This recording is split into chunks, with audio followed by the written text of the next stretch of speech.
Hello जी, छोटों को प्यार, बड़ों को प्रणाम और मेरे भाई बहन को मेरा नमस्कार। तो मैंने यहाँ पर कुछ बचे हुए चावल लिए हैं। इन चावल को मैं मिक्सर जार में डालकर पीसूँगी। तो 2 कटोरी चावल ले रही हूँ।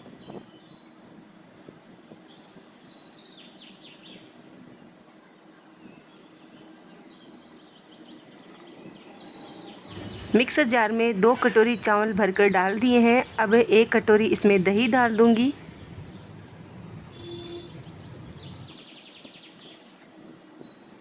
अब इसमें आधा कटोरी मैं बेसन डाल रही हूँ, साथ ही में आधा कटोरी पानी भी डाल दूँगी।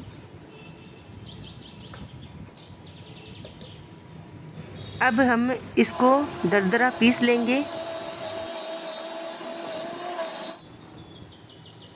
चावल को हमने अच्छे से दरदरा पीस लिया है, इस तरह से गाढ़ा होना चाहिए। और अब हम इसको एक बर्तन में निकाल लेते हैं।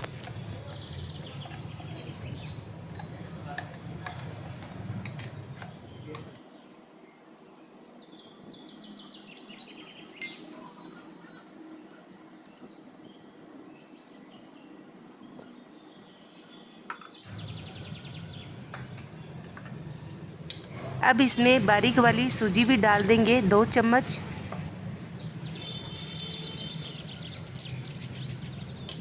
थोड़ा सा पानी और डाल देंगे मिक्सर जार को खंगोल कर।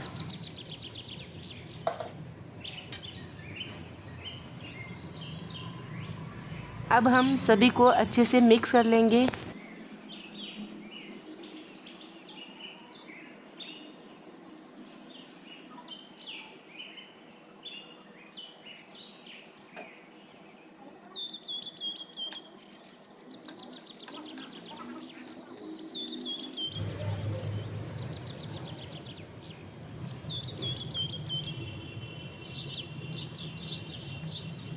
सभी चीज़ों को अच्छे से मिक्स कर लेने के बाद में हम साइड में रख देते हैं इसको। यहाँ पर मैं ले रही हूँ अदरक के 1 इंच जितना टुकड़ा।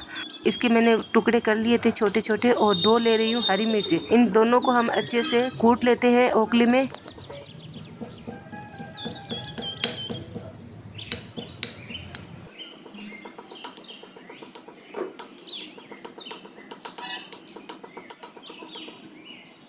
अदरक और हरी मिर्च को मैंने अच्छे से कूट लिया है। अब इसको हम इस बैटर में डाल देंगे।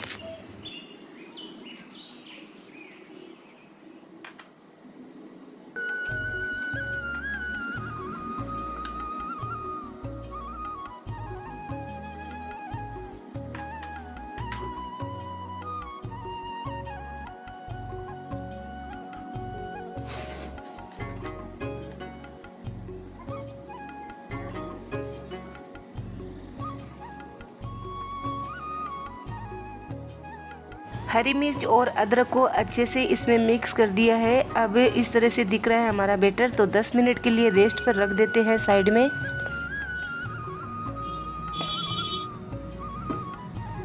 अब यहाँ पर मैं जला दूंगी गैस से, चढ़ा दूंगी कढ़ाई और इसमें डाल दिया मैंने पानी गर्म होने के लिए। तब तक हमारा पानी गर्म हो रहा है, उबाल आ रहा है, तब तक हम इन दोनों प्लेटों पर अच्छे से तेल लगा लेंगे मूंगफली का।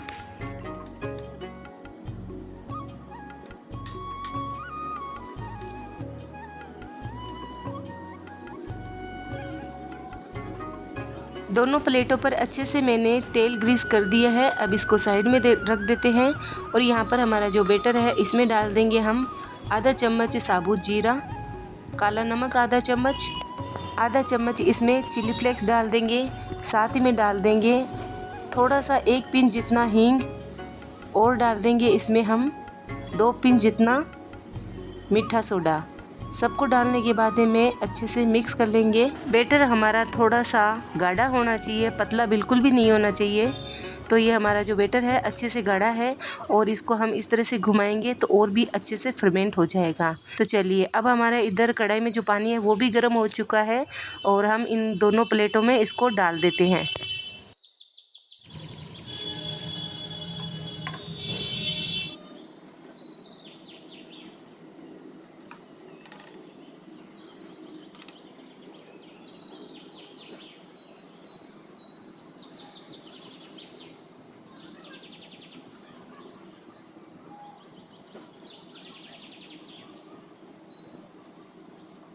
दोनों प्लेटों में मैंने अच्छे से बराबर बैटर को डाल दिया है और इस तरह से थोड़ा सा टेप करेंगे और इस कढ़ाई में रखने के लिए चलते हैं।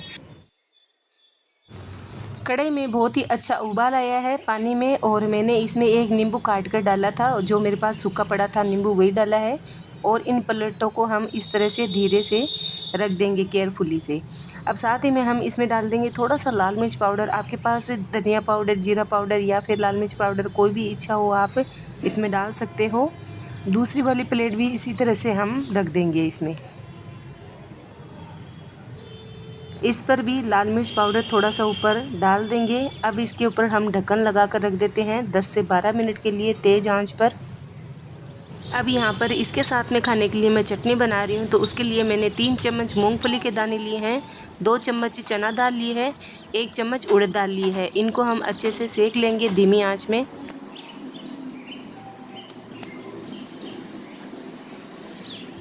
तीनों चीज़ों को अच्छे से भून लिया है और जब ये ठंडा हो जाए तब मैंने इसको मिक्सर जार में डाल दिया है।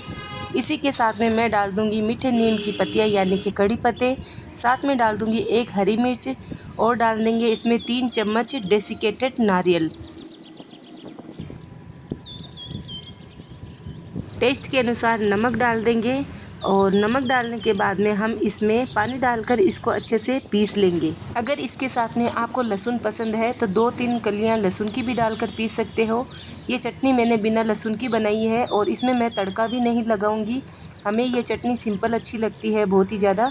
तो अब इसको मैंने इस कटोरी में डालकर साइड में रख दूँगी। और यहाँ पर हमारे जो बैंगन है, इस बैंगन के ऊपर के कांटे हैं वो साफ़ कर लूँगी क्योंकि अभी टाइम है उसको बनने में। पिछली बार मैंने एक प्याज की वीडियो बनाई थी जो चना दाल और प्याज के साथ में बनाई थी, उसके साथ में ये मैंने छोटे वाले बैंगन भी रखे थे। तो मैंने इसकी रेसिपी आपके साथ उस टाइम शेयर नहीं की थी, तो आपके बहुत सारे कमेंट आ रहे थे कि वो छोटे वाले बैंगन कहाँ गए जो आपने सजा कर रखे थे। उस टाइम तो मैंने आपको इस रेसिपी की वीडियो शूट करके नहीं दिखाई थी क्योंकि मेरे पास इतना टाइम नहीं था और मुझे बाहर भी जाना था। तो आज आपके साथ इस रेसिपी को भी मैं शेयर कर रही हूँ। बहुत बार पहले भी किया था और मेरी वीडियो इसमें मिलियन में गई थी, उसके लिए भी मैं आप सबका तहे दिल से शुक्रिया करती हूँ। तो सभी बैंगनों के मैंने कांटे हटा दिए हैं और 2 पानी से धो भी लिया है। अब मैंने साफ पानी लिया है एक बर्तन में, उसमें मैंने नमक डाला है ताकि हमारे जो बैंगन हैं काले नहीं पड़े। अब ये बराबर साइज़ में हम इन बैंगनों को काटेंगे लंबे साइज़ में। एक बैंगन के 4 भाग करेंगे, अगर बड़े हैं तो हम 6 भाग करेंगे।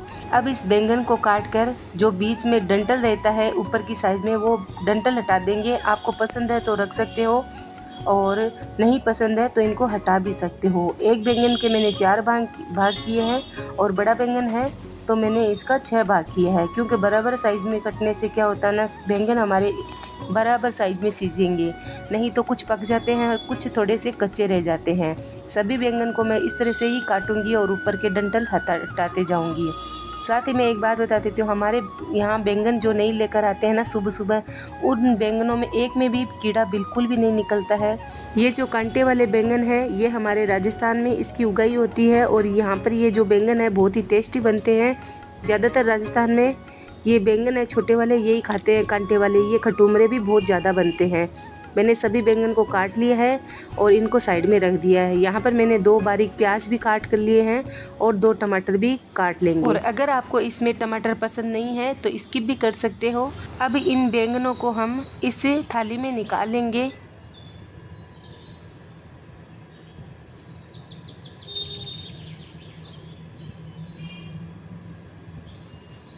सभी बैंगनों को मैंने इस थाली में निकाल दिया है और अब यहाँ पर 10 से 15 लहसुन की कलियाँ ले रही हूँ। ओखले में इसको अच्छे से हम कूट लेंगे। लहसुन को मैंने अच्छे से ओखले में कूट लिया है, इसको हम साइड में रख देते हैं। यहाँ पर बैंगन में मैं डाल रही हूँ 1 चम्मच भर के लाल मिर्चों का पाउडर, आधा चम्मच हल्दी पाउडर, टेस्ट के अनुसार नमक डाल देंगे 1 से 1.5 चम्मच और साथ ही में डाल देंगे हम इसमें 1 चम्मच धनिया पाउडर। अब डाल देंगे हम इसमें ओखली में कूटा हुआ लहसुन,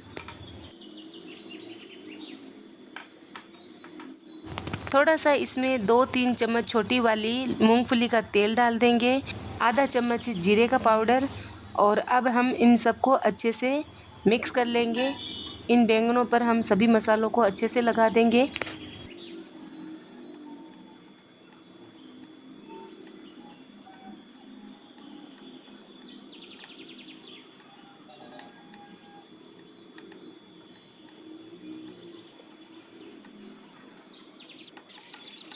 इस तरह से सभी बैंगनों पर मसाले अच्छा से लग चुके हैं। इनको हम साइड में रख देते हैं। इधर हमारा नाश्ता भी बनकर तैयार हो चुका है। एक बार चेक कर लेते हैं तो हमारे चाकू पर ये इदड़ा यानी कि इडली बिल्कुल भी नहीं चिपक रहा है। तो अब इन प्लेटों को हम बाहर निकाल लेते हैं। यहाँ पर हमारे कढ़ाई में नींबू डालने की वजह से साफ़ है। तो अब इसको हम नीचे उतार लेते हैं। यहाँ पर हम दूसरी कढ़ाई चढ़ा देंगे। तो जला देंगे गैस, चढ़ा देंगे कढ़ाई और इसमें डाल देंगे मूंगफली का तेल यानी कि पीनट का तेल। तेल अच्छे से गर्म हो जाए तब इसमें डाल देंगे जीरा। जब जीरा अच्छे से चटक जाए तब इसमें डालेंगे कुछ लहसुन की कलियाँ बारीक की हुई और एक हरी मिर्च डाल देंगे बारीक कटी हुई। ये इन दोनों को अच्छे से हम भून लेते हैं तेल में। साथ ही में कटा हुआ इसमें प्याज भी डाल देंगे। प्याज को हमें गोल्डन ब्राउन होने तक पकाना है। प्याज हमारे अच्छे से भून चुके हैं, लाइट ब्राउन हो चुके हैं। तो इसमें मैंने एक दालचीनी का टुकड़ा डाला है, 2 से 3 सूखी लाल मिर्च डाली है ताकि इनका अच्छा सा फ्लेवर आए। पहले डालते तो ये जल जाते। अब हम इन बैंगन को भी डाल देंगे जो हमने मसाले लगाए थे इनके ऊपर।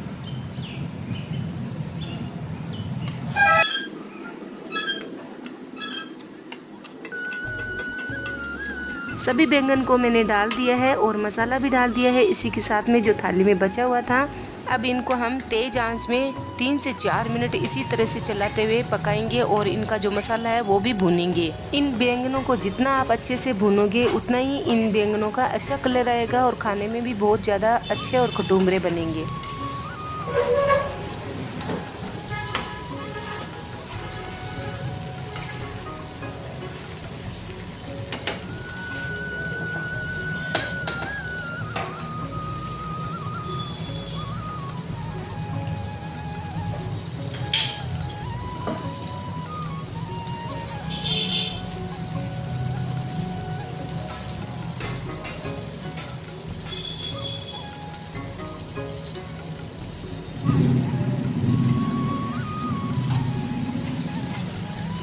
बैंगनों को भूनते हुए मुझे 3 से 4 मिनट हो चुके हैं। अब इसमें मैं डाल दूंगी टमाटर।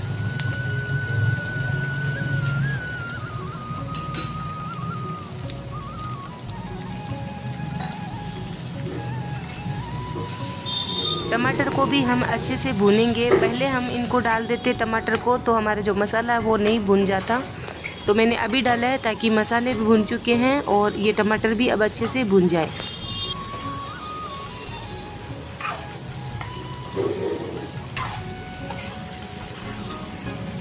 सभी चीज़ों को मैंने तेज़ आंच में अच्छे से भून लिया है। अब ओखली का हुआ खंकोला पानी मैंने थाली में डाला है और ये मसालों के साथ में पूरा पानी मैंने इसे बैंगनों में डाल दिया है। जब इन ओखली और थाली का खंकोला हुआ हम पानी इन बैंगनों में डालते हैं ना तो इनका स्वाद बहुत ही ज़्यादा अच्छा आता है, इसलिए मैं हमेशा ही डालती हूँ।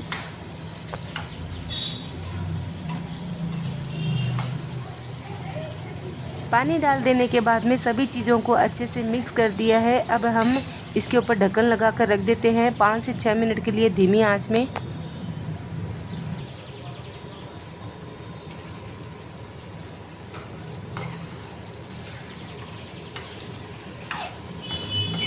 पाँच से 6 मिनट हो चुके हैं। हमारे जो बैंगन हैं अच्छे से पके नहीं हैं, मतलब कि 80% तक ही पके हैं। तो अब इसके ऊपर हम ढक्कन लगा देते हैं और 3 से 4 मिनट के लिए और पकाएंगे धीमी आंच पर।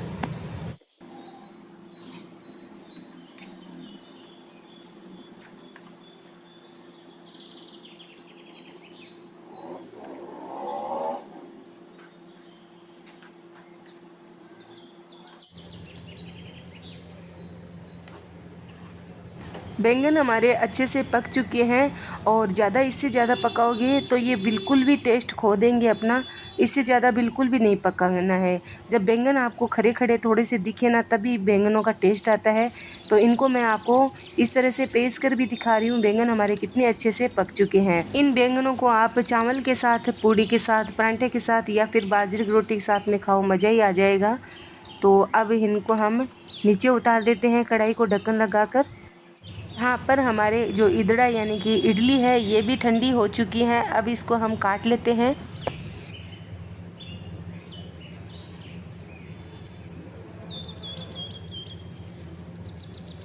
इसको इसको जब आप काटोगे ना इतनी आसानी से कटेगी ना और बहुत ही अच्छे से कटेगी। जितना आप साइज़ बड़ा रखना चाहते हो, जिस टाइप से आप काटना चाहते हो ना, कट जाएगी। अब आपको मैं आपके सामने निकाल कर दिखा रही हूँ। हमारी जो प्लेट है बिल्कुल साफ़ दिख रही है, नीचे से बिल्कुल भी नहीं चिपकी है और इनके पीस जो है बहुत ही अच्छे से निकल रहे हैं। जितने अच्छे से निकल रहे हैं उतने ही खाने में ये टेस्टी बने थे।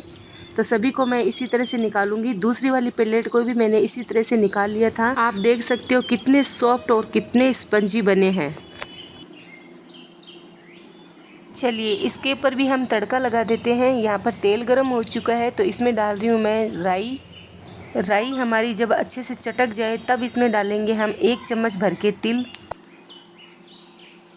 राई और तिल अच्छे से चटक जाए तब इसमें डालेंगे हम सांभर मसाला आधा चम्मच। मुझे इसमें सांभर मसाला का टेस्ट बहुत अच्छा लगता है। आप कोई सा भी मसाला डालकर बना सकते हो।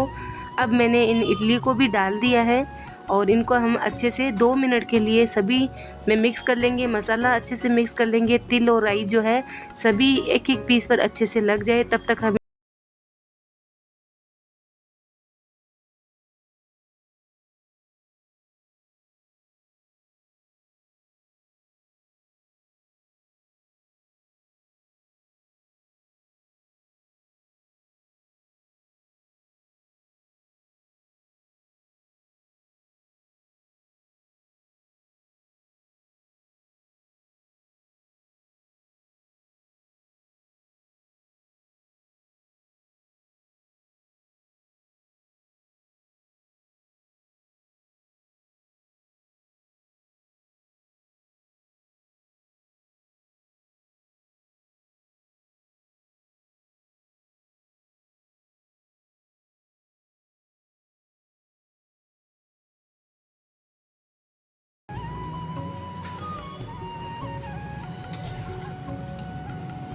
ये हमारा नाश्ता बनकर तैयार हो चुका है। अगर आपके पास इडली सांभर का मसाला जो नहीं हो तो आप कोई सा भी मसाला डालकर बना सकते हो, जो आपको मसाला पसंद हो। तो एक एक पीस पर आपको तिल और राई की कोटिंग बहुत ही अच्छी लगेगी। खाने में बहुत ही टेस्टी लगते हैं जब हम उस चटनी के साथ में खाएंगे। तो चलिए हम प्लेट में डाल देते हैं।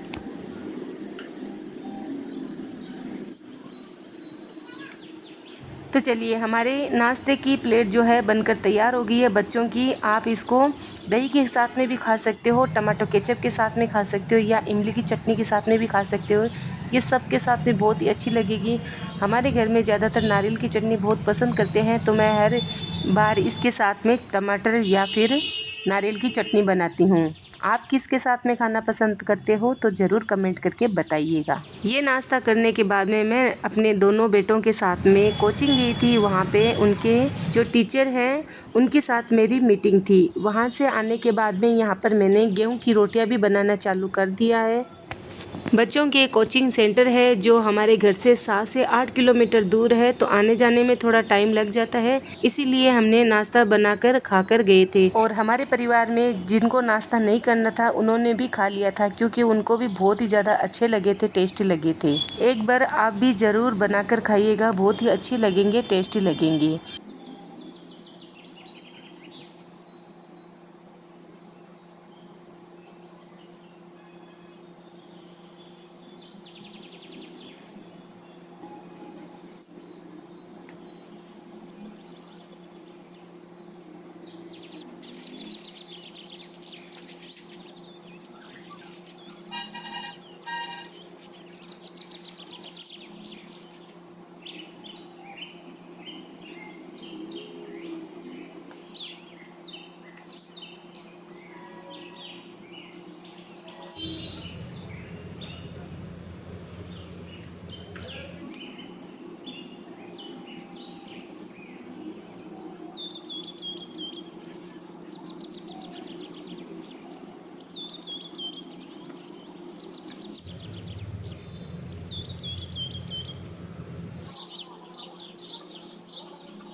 इस तरह से मैंने सभी गेहूं की रोटियां बनाकर तैयार कर ली है और यहाँ पर मैंने थाली भी परोस दी है।